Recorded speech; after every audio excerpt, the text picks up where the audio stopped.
जय हिंद। तो देखिए एनसीईआरटी क्लास 10 की मैथमेटिक्स में आज हम स्टार्ट कर रहे हैं चैप्टर नंबर 9 को, जिसका नाम है त्रिकोणमिति के कुछ अनुप्रयोग। तो देखिए इसकी एक्सरसाइज को स्टार्ट करने से पहले हमें कुछ चीज़ें पता होनी चाहिए। अब देखिए सबसे पहले मैं आपको बताना चाहूँगा कि आपको दो तरह के कोण मालूम होने चाहिए, एक उन्नयन कोण और दूसरा अवनमन कोण। तो मैं आपको सबसे पहले उन्नयन कोण और अवनमन कोण के बारे में बताऊंगा। तो देखिए उन्नयन कोण क्या होता है, जैसे हम कोई भी चीज़ नीचे से हम ऊपर की साइड देखते हैं। कैसे, आइए एग्जाम्पल से देखते हैं। तो देखिए यहाँ पे जैसा कि ये बुक में दिखा रखा है, जैसे कि इसमें देखिए इस चित्र में ये दिखाया गया है, यहाँ पे जैसे हम खड़े हुए हैं और यहाँ से कोई मीनार है एक। तो जब हम मीनार को ऊपर की साइड से देखेंगे, नीचे से ऊपर की साइड देखेंगे, तो ये इसके साथ जो एंगल बनेगा इसको ही हम उन्नयन कोण कहते हैं। तो मीनार की जगह हम ऐसी लाइन खींचेंगे, कुछ भी होगा, और इस प्रकार से चित्र को बनाएंगे। अब देखते हैं अवनमन कोण को। देखिए ऐसा एंगल जो ऊपर से नीचे की साइड देखने पर बनता है, जैसे कि एग्जाम्पल के थ्रू देखते हैं। देखिए यहाँ पे ये कोई भी एक लड़की है, ठीक है, और ये कि अपने होम के ऊपर खड़ी हुई है यहाँ पे। अब ये लड़की जो है यहाँ से कोई भी वस्तु को देखेगी, जैसे यहाँ पे वॉल पड़ी हुई है, ठीक है, तो ये लड़की इस वॉल को देखेगी, तो इसकी आँख के और इसके बीच में जो भी एंगल बनेगा, और ये क्षैतिज स्तर हम सीधा लेंगे यहाँ से, ठीक है, तो इसके बीच जो भी एंगल बनेगा इसी को हम अवनमन कोण कहते हैं। साधारण भाषा में हम ऐसा कह सकते हैं कि उन्नयन कोण नीचे से ऊपर की तरफ बनता है और अवनमन कोण ऊपर से नीचे की साइड बनता है। तो आइए हम एक्सरसाइज को स्टार्ट करते हैं, एक्सरसाइज 9.1 को।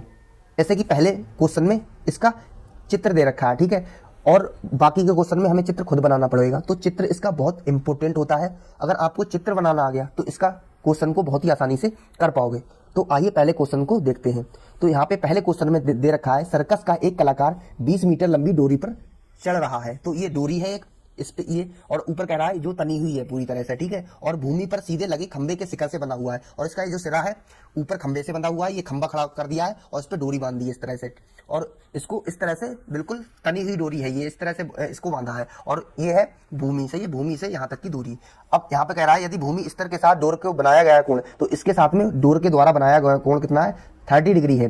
तो इसमें कह रहा है खंबे की ऊंचाई निकालनी है। अब देखिए इस चित्र को हमने यहाँ पे नोट कर लिया है और इसको सॉल्व करेंगे। तो सबसे पहले जो निकालना होता है, हमें क्या निकालना है, इसमें खंबे की ऊंचाई निकालनी है, ठीक है। तो जो निकालना होता है उसको मान लेते हैं। तो यहाँ पे हम मान लेंगे, माना खंबे की ऊंचाई h मीटर है। तो हमने खंबे जो निकालना है उसको हमने मान लिया, इसको मान लिया h, अपनी तरफ से माना है, कुछ भी ले सकते हैं यहाँ पे हाइट की जगह पे। अब देखिए हम त्रिभुज लेंगे, त्रिभुज ABC में, त्रिभुज ABC में। तो ABC में क्या बोल रखा है, इसमें देखिए लंब पता है, ये लंब हो गया, कोण के सामने वाला लंब, और 90 डिग्री सामने वाला कर्ण, बाकी बचा आधार, ठीक है। तो यहाँ से लंब दे रखा है और कर्ण दे रखा है, और लंब और कर्ण किस में होता है, हमारा साइन में होता है। तो साइन बराबर होता है लंब बटे कर्ण। तो यहाँ से हम ले लेंगे साइन, थीटा की जगह पे क्या लेंगे, 30 डिग्री कोण है हमारा, इसके अगले एंगल ले लेंगे, इक्वल टू लंब ये वाला हो गया h डिवाइड बाई कर्ण कितना है 20। अब देखिए यहाँ पे साइन 30 की वैल्यू लगा देंगे कि अगर आपने अभी तक चैप्टर नंबर 8 को नहीं सॉल्व किया तो उसका पहले चैप्टर नंबर 8 को सॉल्व कीजिए, उसके बाद में ही इसको आप करिए। अब देखिए साइन 30 डिग्री की वैल्यू है, इसकी वैल्यू क्या होती है हमारी 1/2, टेबल से हमने वैल्यू निकाल ली इसकी, और h डिवाइड बाई 20। अब यहाँ से 2 से ये कैंसिल कर सकते हैं, नीचे है, या फिर h की वैल्यू निकालना है तो ये ऊपर पहुंच जाएगा। तो यहाँ से h इक्वल टू आ जाएगा हमारा 20 डिवाइड बाई 2, 2 10 जा 20। तो यहाँ से h की वैल्यू हमारी आ गई 10 मीटर। तो ऊंचाई निकालनी थी खंबे की ऊंचाई, तो ये यही क्या होगी, खंबे की ऊंचाई होगी हमारी। अब देखते हैं क्वेश्चन नंबर 2 को, इसको पढ़ते हैं, उसका चित्र बनाएंगे और हम आगे सॉल्व करेंगे। तो देखिए इसमें दे रखा है कि आंधी के आने पे एक पेड़ टूट जाता है और उस टूटा हुआ भाग इस तरह से मुड़ जाता है कि पेड़ का शिखर जमीन को छूने लगता है। यहाँ पे हम लेंगे एक पेड़ लेंगे पूरा इस तरह से, ठीक है। अब मान लिया ये ऊपर से टूट गया है, ऊपर से ये टूटा हुआ भाग है, और ये टूटा हुआ जो भाग है वह टूटकर इस तरह से गिर गया है, ठीक है। और उसमें कह रहा है भूमि से, इसमें यही भी कह रहा है, देखिए जो उसके साथ 30 डिग्री का कोण बना रहा है। तो जो गिरा हुआ भाग है इसका ऊपर का, ये गिर गया है भाग, ये कितने डिग्री का इसके साथ में 30 डिग्री का एंगल बना रहा है, ठीक है। तो यहाँ पे हम लिख देंगे 30 डिग्री। अब यहाँ से हम ले लेंगे A, B, C और D, इस तरह से हमने इनकी नंबरिंग कर दी। इसमें बोल रहा है कि 8 जो क्या है पेड़ के पाद बिंदु यानी कि नीचे वाले बिंदु है की दूरी जहां पेड़ शिखर को जमीन से छूता है 8 मीटर है।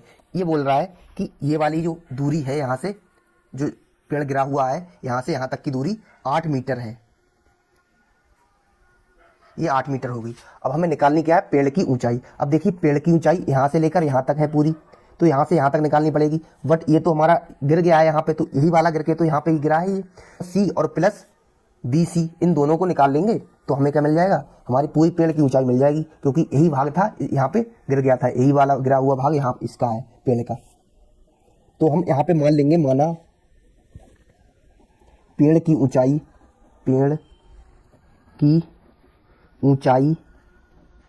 h मीटर है, ठीक है। तो ये पूरी ऊंचाई हमने h मान ली, यहाँ से यहाँ तक।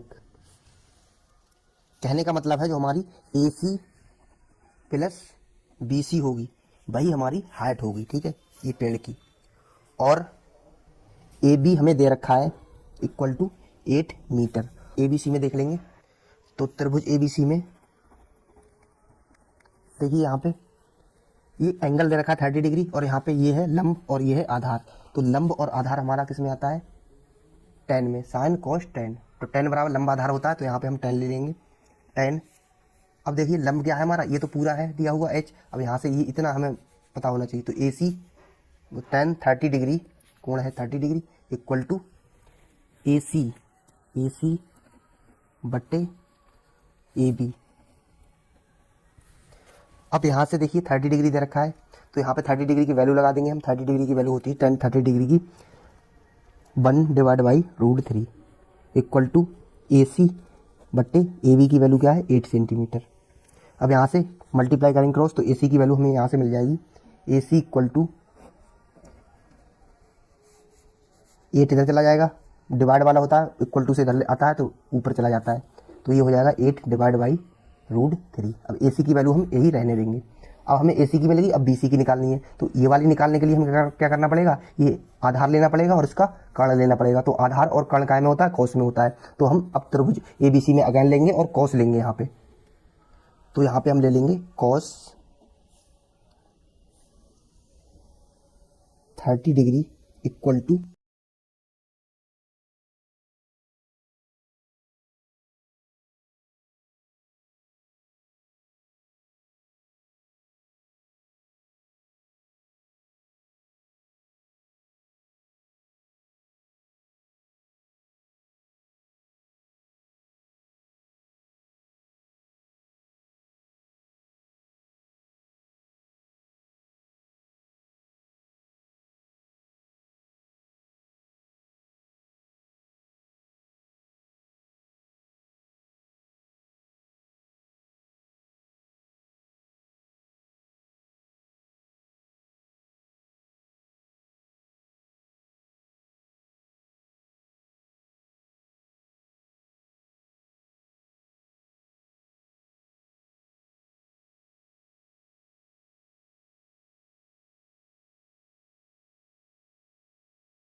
अब देखिए क्वेश्चन नंबर 3 को हम सॉल्व करेंगे। यहाँ से क्वेश्चन नंबर 3 में बोला है कि एक ठेकेदार बच्चों को खेलने के लिए एक पार्क में 2 फिसलन पट्टी लगाना चाहता है। फिसलन पट्टी जैसे कि हम सीढ़ी इस प्रकार से बनी हुई होती है, यहाँ से सीढ़ियाँ होती हैं, ऊपर चढ़ते हैं और ऊपर से जो बच्चे फिसलते हैं वही फिसलन पट्टी होती है। तो 5 वर्ष से कम उम्र के लिए एक ऐसी फिसलन पट्टी लगाना चाहती है जिसका शिखर 1.5 मीटर ऊंचाई पर हो। अब देखिए 2 फिसलन पट्टी है 5 वर्ष से अधिक उम्र के बच्चों के लिए और एक है 5 वर्ष से कम उम्र के बच्चों के लिए। तो यहाँ से दोनों को हम 2 फिसलन पट्टी बना लेंगे और उसको सॉल्व करेंगे इसके अनुसार। अब देखिए इस तरह से हमने 2 फिसलन पट्टियों को बना रखा है। फर्स्ट पहली है 5 वर्ष से कम उम्र के बच्चों के लिए और दूसरी है 5 वर्ष से अधिक उम्र के बच्चों के लिए। अब इनसे हम देखना है क्वेश्चन में हमारे क्या क्या बोल रहा है। क्वेश्चन में कह रहा है कि 5 वर्ष से कम उम्र के बच्चों के लिए एक ऐसी फिसलन पट्टी लगाना चाहता है जिसका शिखर कितना हो 1.5 मीटर ऊंचाई हो, 5 वर्ष से कम, और एंगल कितना है 30 डिग्री। तो यहाँ पे ले लेंगे 1.5, ठीक है, और इसका एंगल ले लेंगे ये वाला 30 डिग्री। और 5 वर्ष से अधिक के लिए क्या बोल रहा है, इसकी ऊंचाई कितनी है 3 मीटर, और कोण बना रहा है 60 डिग्री का, ठीक है। तो यहाँ पे लिख देंगे हाइट 3 मीटर और एंगल 60 डिग्री का बना दिया यहाँ पे। अब देखिए सबसे पहले हम 5 वर्ष से कम उम्र के बच्चों के लिए इसको सॉल्व करेंगे।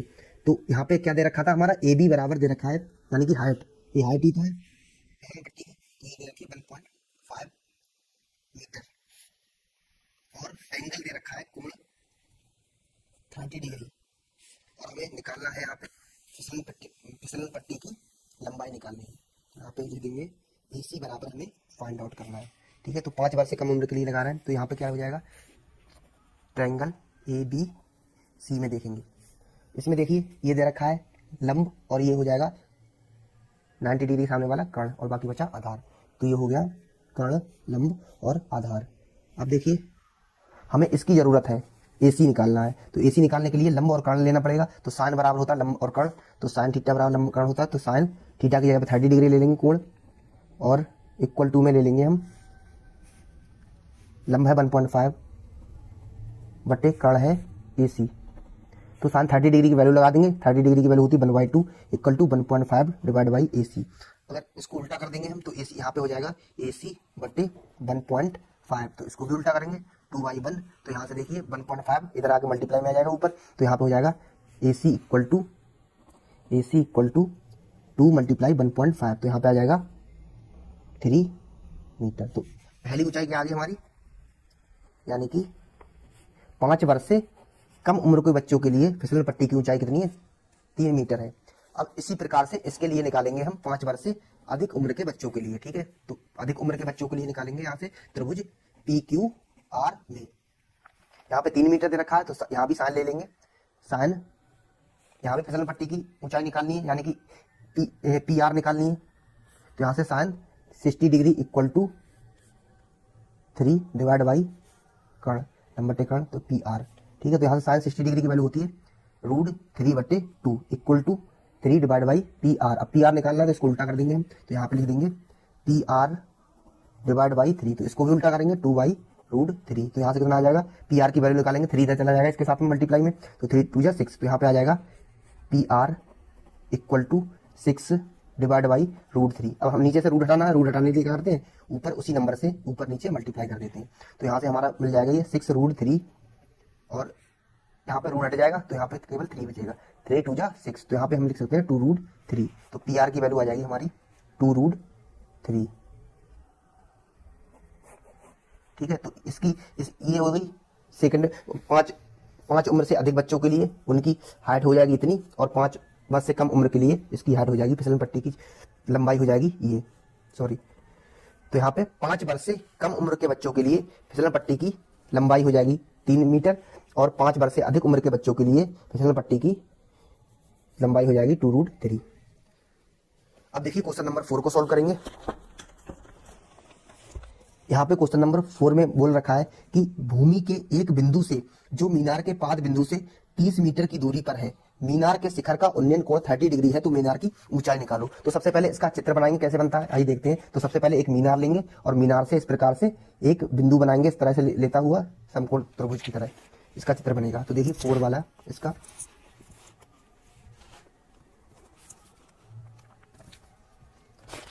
ये मीनार ले ली हमने एक, और इसके पाद बिंदु से ये यहाँ पे एक एंगल बनेगा इस तरह से, जो कितने डिग्री का है, इसमें बोल रहा है कि 30 डिग्री का उन्नयन कोण बन रहा है, और ऊंचाई निकालनी है, और पाद बिंदु से दूरी कितनी है 3 मीटर। तो ये हो गया यहाँ पे पाद बिंदु से दूरी, यानी कि ये वाली 30 मीटर, 30 मीटर पाद बिंदु से दूरी हो गई, और एच इसे मान लेंगे हम अपनी तरफ से। हाइट कितनी है इसकी, एच है मीनार की हाइट। तो हम इसके पॉइंट ले लेंगे ए, बी और सी। अब यहाँ से हम क्या निकालना है, हमें हाइट निकालनी है। तो हम देख क्या क्या रखा है इसमें, A B C equal to दिया है हमको 30 मीटर और निकालनी क्या है height, A C A B ही तो हाइट है, तो ये हो जाएगी एच। ठीक है, तो हमने इसको मान लिया, माना मीनार की ऊंचाई एच मीटर है। तो यहाँ पे क्या ले लिया, देखिए लंब दे रखा है और आधार दे रखा है, तो टेन में आता है लंब आधार, तो त्रिभुज एबीसी में ले लेंगे टेन। यहाँ पे एंगल है 30 डिग्री का, तो यहाँ पे 30 degree equal to H divide by आधार कितना है 30। तो यहाँ से हो जाएगा टेन 30 की वैल्यू होती है 1/√3 equal to H divide by 30। अब यहाँ से एच की वैल्यू निकालनी है हमें, तो एच इक्वल टू मिल जाएगा 30 ऊपर पहुंच जाएगा यहाँ पे 30 डिवाइड बाई √3। तो √3 से ऊपर मल्टीप्लाई, √3 से नीचे मल्टीप्लाई कर देंगे, तो यहाँ पे हमें मिल जाएगा H equal to 30√3 divide by 3। तो ये एच की वैल्यू आ गई 10√3 मीटर। तो ये हमारा आंसर हो जाएगा। मीनार की हाइट निकालने थी, वही हमें मिल गई। तो अब देखिए क्वेश्चन नंबर 5 को सॉल्व करेंगे। तो क्वेश्चन नंबर 5 में सबसे पहले इस क्वेश्चन का चित्र बनाएंगे, उसके बाद में सॉल्व करेंगे। तो इसमें दे रखा है भूमि से 60 मीटर ऊंचाई पर एक पतंग उड़ रही है। पतंग में लगी डोरी को अस्थायी रूप से भूमि के एक बिंदु से बांध दिया गया है। भूमि के साथ डोरी का झुकाव 60 डिग्री है। यह मानकर कि डोरी में कोई ढील नहीं है, डोरी की लंबाई ज्ञात करनी है हमें। ठीक है, तो यहाँ पे यानी कि डोरी पूरी तरह से तनी हुई है और 60 डिग्री का कोण बना रही है और ऊंचाई कितनी है उसकी 60 मीटर है। ठीक है, तो इसी तरह से बना लेंगे हम। तो यहाँ से ले लिया, मान लिया यहाँ से कोई पतंग उड़ रही है यहाँ पे और ये बिल्कुल तनी हुई है इसकी डोरी, और यहाँ से ये एंगल बन जाएगा। कितने डिग्री का कोण दे रखा है इसमें, 60 डिग्री का एंगल दे रखा है और हमें 60 मीटर ऊंचाई दे रखी है। यहाँ से 60 मीटर ऊंचाई ले ली हमने और ये 60 डिग्री का एंगल बना दिया। अब हमें निकालने क्या है, इसमें बोल रहा है डोरी की लंबाई निकालनी है, यानी कि ये वाली एसी निकालनी है हमको, डोरी की लंबाई। तो यहाँ पे हम इसको मान भी सकते हैं, माना यहाँ पे लिख देंगे, माना डोरी की लंबाई x मीटर है। तो इसको हमने x मान लिया, जो चीज हमको निकालनी है। अब एंगल ए बी सी में त्रिभुज में ले लेंगे, तो ए बी सी निकालेंगे। यहाँ से देखिए लंब और कर्ण दे रखा है, तो साइन बराबर होता है, तो साइन 60 डिग्री बराबर लंब बट्टे कर्ण, यानी कि 60 डिवाइड बाई x। तो यहाँ से हम निकाल लेंगे 60 डिग्री की वैल्यू होती है √3/2 साइन में, और यहाँ से 60 डिवाइड बाई x। तो इसको उल्टा करेंगे, यहाँ पे हो जाएगा x बट्टे 60 इक्वल टू 2/√3। तो यहाँ से x की वैल्यू निकालेंगे तो 60 इधर ऊपर पहुंच जाएगा, तो यहाँ से x की वैल्यू मिल जाएगी हमें x equal to 60 divide by √3। तो यहाँ पे देखिए, यहाँ पे √3 खत्म करेंगे तो ऊपर नीचे √3 से मल्टीप्लाई कर लेंगे। तो यहाँ से x इक्वल टू में हमें मिल जाएगा 62 जा 120 डिवाइड बाई √3 करेंगे तो मिल जाएगा 3/4 जा 20।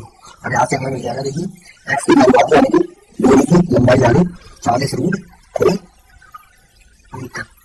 तो ये हमारा आंसर हो जाएगा। ठीक है, तो आज की वीडियो में इतना ही। वीडियो पसंद आई तो वीडियो को लाइक, शेयर और सब्सक्राइब जरूर करें। तो मिलते हैं हम नेक्स्ट वीडियो में, तब तक के लिए जय हिंद।